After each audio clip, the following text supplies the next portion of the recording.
సంవత్సరాల తరబడి ఎన్ని మందులు వాడినా మీ మోకాల నొప్పులు తగ్గట్లేదా? ప్రాణ పెయిన్ క్లినిక్ లో అత్యాధునిక చికిత్స. దువ్వాడ కుటుంబ కథా చిత్రానికి ఎండ్ కార్డ్ పడిందా? డైలీ సీరియల్ సాగిన విభేదాలు తాత్కాలికంగా ముగుస్తాయా లేదా మళ్ళీ కొత్త ఎపిసోడ్ తో మన ముందుకొస్తారా? దువ్వాడ వాణి వెనక్కు తగ్గినా దువ్వాడ శ్రీనివాస్ మాత్రం వెనక్కెందుకు తగ్గడం లేదు.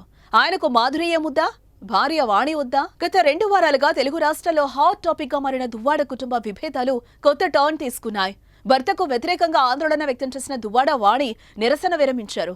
ఆస్తులు, ఇళ్లు పంపకాలు అంటూ కండిషన్స్ పెట్టి రచ్చలేపిన ఆమె ఒక మెట్టు దిగారు.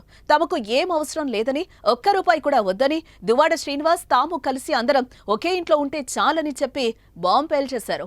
కలిసి ఉండేందుకు గాను దువ్వాడ శ్రీను ఎలాంటి షరతులు పెట్టినా అంగీకరిస్తామన్నారు. తన భర్త దువ్వాడ శ్రీనివాస్ ఎలా తిరిగినా తనకు సంబంధం లేదని తేల్చి చెప్పారు.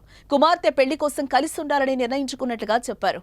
సమాజం కోసం ఒకే ఇంట్లో కలిసి ఉండేందుకు దువ్వాడ శ్రీనివాస్ అంగీకరించాలని కోరారు.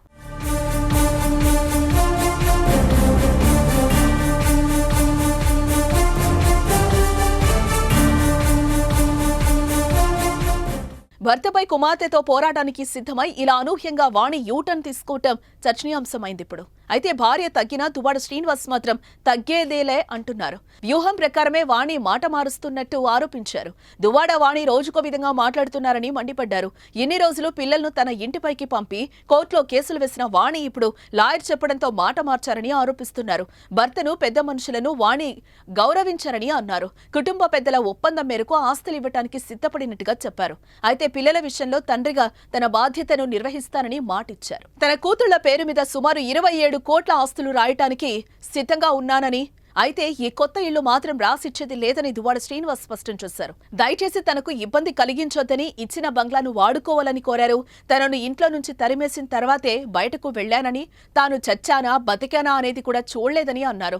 వాణి నాటకీయంగా మాట మార్చిందని, రోజుకో నిబంధన, ఇప్పుడు కొత్తగా కలిసి ఉంటారని చెప్తోందని అన్నారు. ఇంత జరిగిన తర్వాత తన భార్య వాణితో కలిసి ఉండలేనని తెగేసి చెప్పేశారు దువ్వాడ. తనకు కష్టకాలంలో మాధుర్య ఆదుకుందని, ఇప్పుడు కూడా తనకు అండగా ఉందని చెప్పాడు. భవిష్యత్ ఆమెతో కలిసి ఉంటానా లేదా అన్నది కాలమే నిర్ణయిస్తుందని చెప్పాడు దువ్వాడ. వాణి అలా, దువ్వాడ శ్రీనివాస్ ఇలా. ఈ వివాదానికి ఎలా ఫుల్ స్టాప్ పడుతుందనేది వేచి చూడాలి.